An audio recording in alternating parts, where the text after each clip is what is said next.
केवीबी news में आपका स्वागत है। प्रस्तुत हैं आज के मुख्य समाचार। बिहार के नालंदा जिले में स्थित शीतला माता मंदिर में एक दर्दनाक भगदड़ की घटना सामने आई, जिसमें 9 लोगों की मौत हो गई, जिनमें अधिकतर महिलाएं शामिल हैं। ये हादसा चैत्र माह के अंतिम मंगलवार को हुआ, जब बड़ी संख्या में श्रद्धालु दर्शन के लिए मंदिर पहुंचे थे। भीड़ अचानक अनियंत्रित हो गई और पहले हम की होड़ में लोग एक दूसरे पर गिरने लगे, जिससे अफरा तफरी मच गई। रिपोर्ट्स के अनुसार मंदिर परिसर में सुरक्षा व्यवस्था बेहद कमजोर थी और हजारों श्रद्धालुओं के बावजूद पर्याप्त पुलिस बल मौजूद नहीं था। वहीं उसी समय राष्ट्रपति के कार्यक्रम को लेकर हजारों जवान तैनात थे, जिससे इस घटना पर सवाल उठ रहे हैं। प्रशासनिक लापरवाही, भीड़ प्रबंधन की कमी और अव्यवस्था को हादसे का मुख्य कारण माना जा रहा है। घटना के बाद राहत बचाव कार्य शुरू किया गया, घायलों को अस्पताल में भर्ती कराया गया और मामले की जांच के आदेश दे दिए गए हैं। गुजरात में एक जनसभा को संबोधित करते हुए प्रधानमंत्री नरेंद्र मोदी ने कांग्रेस पर तीखा हमला बोला और आरोप लगाया कि पार्टी देश में अफवाहें फैलाकर डर का माहौल बनाने की कोशिश कर रही है। उन्होंने कहा कि खास तौर पर पश्चिम एशिया में चल रहे तनाव को लेकर पेट्रोल, डीजल और गैस की कमी जैसी बातें फैलाकर लोगों में घबराहट पैदा की जा रही है, जबकि सरकार पूरी तरह स्थिति को नियंत्रित रखे हुए है। मोदी ने ये भी कहा कि ऐसी राजनीति देश के हित में नहीं है और इससे व्यवस्था बिगाड़ने का प्रयास किया जा रहा है, जबकि केंद्र सरकार लगातार हालात पर नजर रखते हुए देशवासियों की सुरक्षा और स्थिरता सुनिश्चित कर रही है। भारत के controller and auditor general of India की हालिया रिपोर्ट में सेना से जुड़ी कई गंभीर खामियां सामने आई हैं। रिपोर्ट के अनुसार बड़ी संख्या में सैनिकों को समय पर और सही तरीके से वेतन और भत्तों का भुगतान नहीं हुआ, जिसका कारण सिस्टम में मौजूद कमियां और प्रशासनिक कमजोरियां बताई गई हैं। इसके अलावा मिलिट्री अस्पतालों में भी इंफ्रास्ट्रक्चर, रखरखाव और जरूरी सुविधाओं की कमी पाई गई, जिससे स्वास्थ्य सेवाएं प्रभावित हो रही हैं। सीएजी ने यह भी सिफारिश की है कि सेना से जुड़े रिकॉर्ड और कार्यप्रणालियों को जल्द से जल्द डिजिटल किया जाए, ताकि पारदर्शिता बढ़े, गलतियों में कमी आए और पूरी व्यवस्था अधिक प्रभावी बन सके। केंद्र सरकार महिलाओं की सुरक्षा को मजबूत करने के लिए शी बॉक्स पोर्टल को अपग्रेड कर रही है, जिसके तहत देश भर के करीब 17,000 थानों को इससे जोड़ा जाएगा। इस व्यवस्था के बाद यदि किसी महिला के साथ छेड़खानी, अभद्र व्यवहार या तानेबाजी जैसी घटनाएं होती हैं, तो वो सीधे पोर्टल पर शिकायत दर्ज कर सकेगी और तुरंत नजदीकी थाने से मदद पहुंचाई जाएगी। इस अपग्रेड का उद्देश्य शिकायत प्रक्रिया को तेज, पारदर्शी और प्रभावी बनाना है, ताकि महिलाओं को समय पर सुरक्षा और न्याय मिल सके। हिमाचल प्रदेश विधानसभा में सेब पर आयात शुल्क यानी इंपोर्ट ड्यूटी का मुद्दा जोर शोर से उठाया गया, जहां ठियोग से विधायक कुलदीप सिंह राठौर ने कहा कि विदेशी सेबों पर शुल्क घटाने से राज्य के लगभग 1.5 से 3 लाख सेब उत्पादक परिवारों की आजीविका पर गंभीर संकट खड़ा हो सकता है। उन्होंने केंद्र सरकार द्वारा अमेरिका, न्यूजीलैंड और यूरोप से आने वाले सेबों पर ड्यूटी कम करने के फैसले पर सवाल उठाते हुए कहा कि इससे बाजार में विदेशी सेब सस्ते हो जाएंगे और हिमाचल के स्थानीय बागवानों को भारी नुकसान होगा। राठौर ने यह भी कहा कि हिमाचल और अमेरिका के सेब उत्पादन की तुलना करना गलत है, क्योंकि यहाँ छोटे स्तर पर खेती होती है, जबकि अमेरिका में बड़े पैमाने पर उत्पादन होता है, जिससे लागत और प्रतिस्पर्धा में बड़ा अंतर है। हिमाचल प्रदेश में अफसरशाही की अंदरूनी खींचतान खुलकर सामने आ गई है, जब चीफ सेक्रेटरी ने चेस्टर हिल विवाद को लेकर 3 पूर्व मुख्य सचिवों की भूमिका पर सवाल उठाए हैं। ये मामला विधानसभा में भी गूंजा, जहां विपक्ष ने इसे गंभीर प्रशासनिक विवाद बताते हुए सरकार को घेरा। विवाद एक वरिष्ठ अधिकारी से जुड़ा है, जिसे हटाने की मांग तेज हो गई है। आरोप है कि इस पूरे मामले में पूर्व अधिकारियों के फैसलों और कार्यशैली पर सवाल खड़े हो रहे हैं, जिससे प्रशासनिक पारदर्शिता और जवाबदेही पर भी चर्चा शुरू हो गई है। हरियाणा में सामने आए करीब 590 करोड़ रुपए के बड़े बैंक घोटाले की जांच अब सीबीआई से कराने की तैयारी हो गई है। राज्य सरकार ने केंद्र को पत्र भेजकर इस मामले को केंद्रीय जांच एजेंसी को सौंपने की सिफारिश की है, क्योंकि यह मामला बेहद गंभीर और बड़े स्तर का वित्तीय अपराध माना जा रहा है। इस घोटाले में आरोप है कि सरकारी विभागों द्वारा फिक्स डिपॉजिट में जमा कराई गई रकम को बैंक अधिकारियों, कुछ सरकारी कर्मचारियों और निजी लोगों की मिलीभगत से गबन कर लिया गया।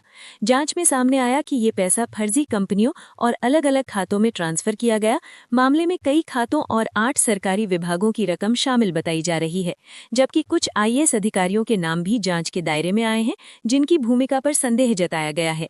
अब तक कई आरोपियों की गिरफ्तारी हो चुकी है और राज्य की विजिलेंस एजेंसी जांच कर रही थी, लेकिन मामले की गंभीरता को देखते हुए इसे सीबीआई को सौंपने का फैसला लिया गया है, ताकि पूरे नेटवर्क और साजिश का उजागर हो सके।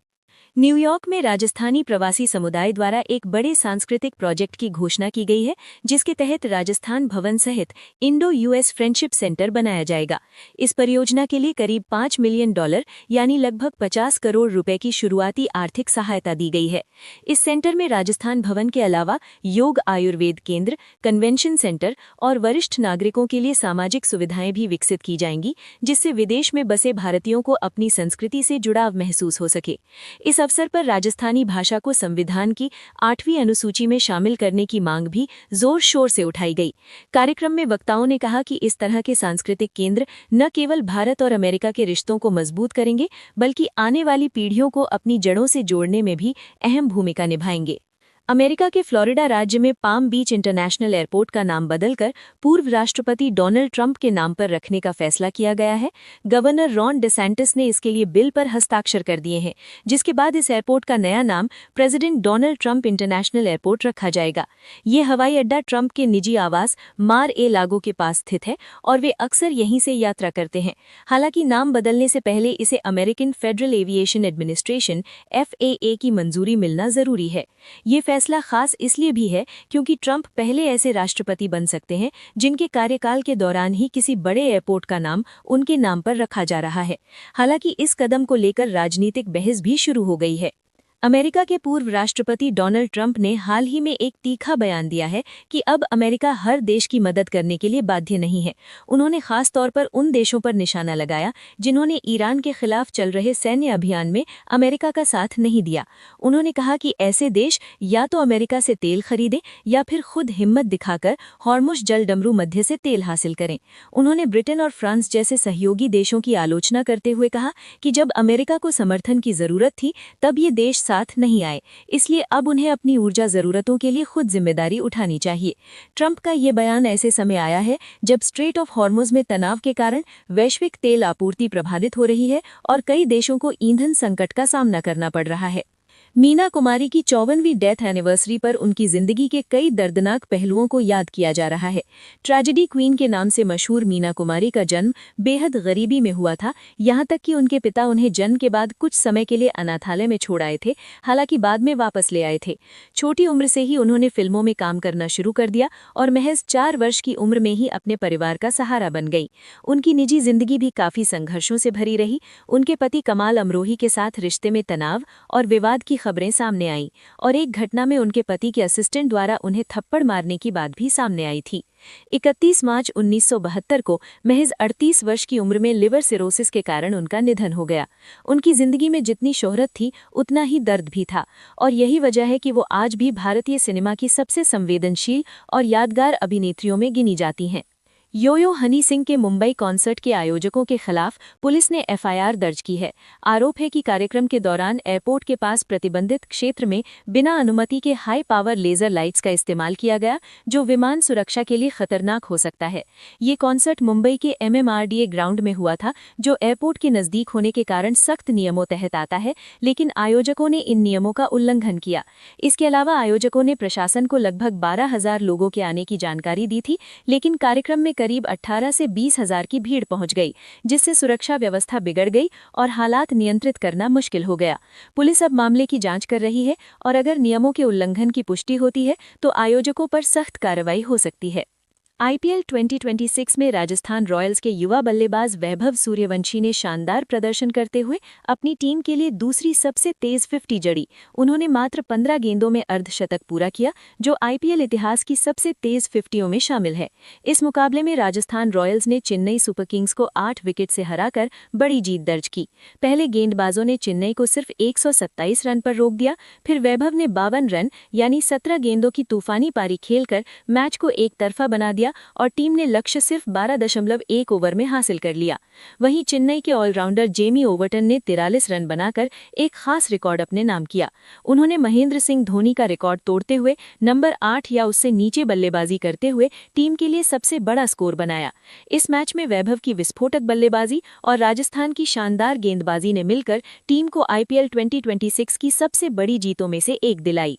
भारत में मौसम मिला जुला रहने की संभावना है। उत्तर भारत में आंशिक बादल छाए रह सकते हैं और कुछ जगहों पर हल्की बारिश या आंधी देखने को मिल सकती है, जिससे तापमान में थोड़ी गिरावट आएगी। मध्य और पश्चिमी भारत में गर्मी का असर बना रहेगा, हालांकि कहीं कहीं बादल और हल्की बूंदाबांदी राहत दे सकती है। दक्षिण भारत में कई क्षेत्रों में बारिश की संभावना है, जबकि पूर्वी और उत्तर पूर्वी राज्यों में भी बादल और हल्की से मध्यम वर्षा देखने को मिल सकती है। कुल मिलाकर देश के अलग अलग हिस्सों में मौसम अलग अलग रूप में नजर आएगा, जिसमें कहीं गर्मी तो कहीं बारिश और तेज हवाओं का असर रहेगा। इसी के साथ केवीपी न्यूज से आज के समाचार समाप्त हुए। नमस्कार।